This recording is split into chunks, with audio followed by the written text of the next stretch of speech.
ఒక నిర్ణయం కూడా నేను తీసుకున్నా. మా పార్టీ తరఫున పెద్దలు ఆర్ఎస్ ప్రవీణ్ కుమార్ గారు గతంలో అడిషనల్ డైరెక్టర్ జనరల్ గా ఈ గురుకులాలకు సెక్రటరీగా కూడా వారు పనిచేస్తున్నారు. చాలా చక్కగా ఆయన ఆధ్వర్యంలో ఇవాళ మీరు ఎక్కడ పోయినా, మన నర్మాల పోయినా, బోనాల పోయినా, దుమాల పోయినా, ఎక్కడ పోయినా గురుకుల పాఠశాలలో ప్రవీణ్ కుమార్ పేరు ఇప్పటికి కూడా యాడ్ చేస్తారు. తల్లిదండ్రులు ఇంకా కూడా యాడ్ చేసుకుంటారు.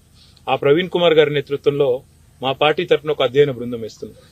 వారిని కనీసం రాబోయే 4-5 రోజుల్లో ఒక 20-30 పాఠశాలలు తిరిగి అక్కడ ఉన్న లోపాలు, లోటుపాట్లు, వేరే ఉద్దేశం కాదు, మాకేం ఎవరిని తిట్టేది లేదు, ఎవరిని నిందించేది లేదు.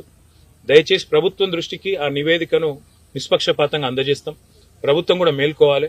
వెంటనే అన్ని పాఠశాలల ఆవరణలు పరిశుభ్రం చేయాలి. మొత్తానికి మొత్తం, ఎందుకంటే ఇప్పుడు వర్షాకాలం ఇది, మనం ఎంత సాఫ్ చేస్తే ఈ పాములు, తేళ్లు ఇవన్నీ పోతే అందరు చిన్న చిన్న పిల్లలు ఆడుకుంటారు, బయట పోతారు. కొద్దిగా సందు దొరికిందంటే, ఒక అర్ధగంట విరామం దొరికిందంటే బయట పోయి ఆడతారు. వాళ్ళకు పాపం అభం శుభం తెలియని వయస్సు.